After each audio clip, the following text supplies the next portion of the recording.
A ver, para realmente entender la economía sumergida en Colombia hoy en día, no es suficiente con solo mirar las cifras actuales. Es necesario hacer un viaje, sumergirse en las corrientes profundas de la historia que la fueron moldeando.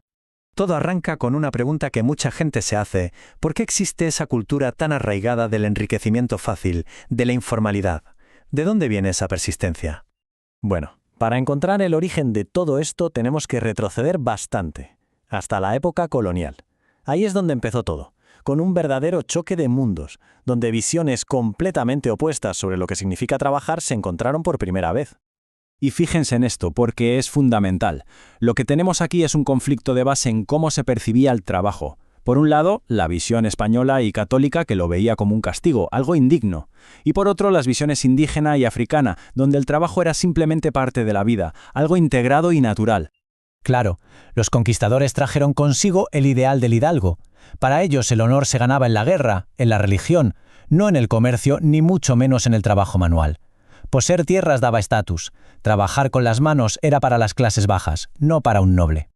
Es más, la propia visión religiosa reforzaba esta idea. La famosa frase del Génesis se entendía literalmente como una maldición, o sea, el trabajo era visto como algo peyorativo, un castigo del que había que escapar, no como una virtud que dignifica, a diferencia de lo que empezaba a pensarse en otras partes del mundo. Entonces, este desprecio por el trabajo formal sentó las bases para un sistema donde la supervivencia empezó a depender menos del trabajo duro y más bien de la astucia. Y en respuesta a ese entorno tan opresivo surgió una habilidad muy particular para sobrevivir, conocida como la malicia indígena. Ojo, que el término no se refiere a maldad, sino a una especie de creatividad, de ingenio, necesario para moverse en un sistema hostil.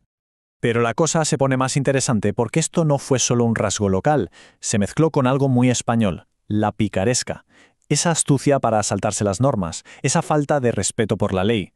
La unión de la necesidad de sobrevivir con la tradición del pícaro creó un híbrido cultural muy potente. Y esto no es solo teoría, para nada. Las novelas de la época lo reflejan perfectamente.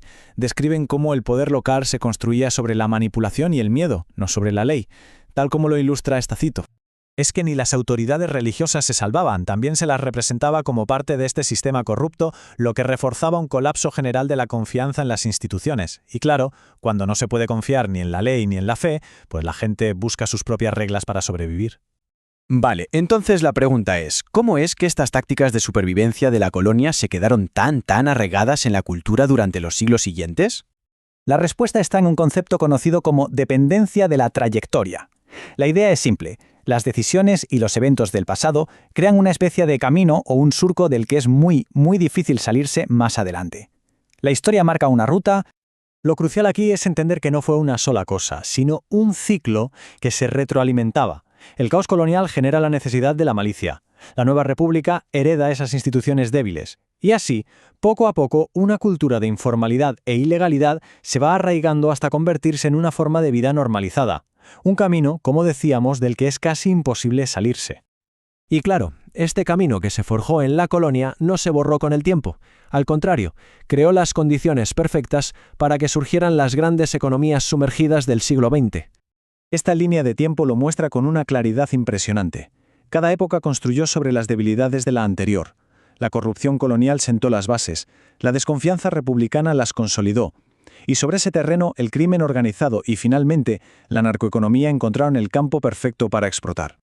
Por eso es que la narcoeconomía no fue una invasión externa, fue más bien una caricatura monstruosa del propio mundo social del que surgió, explotando esas vulnerabilidades que ya estaban ahí.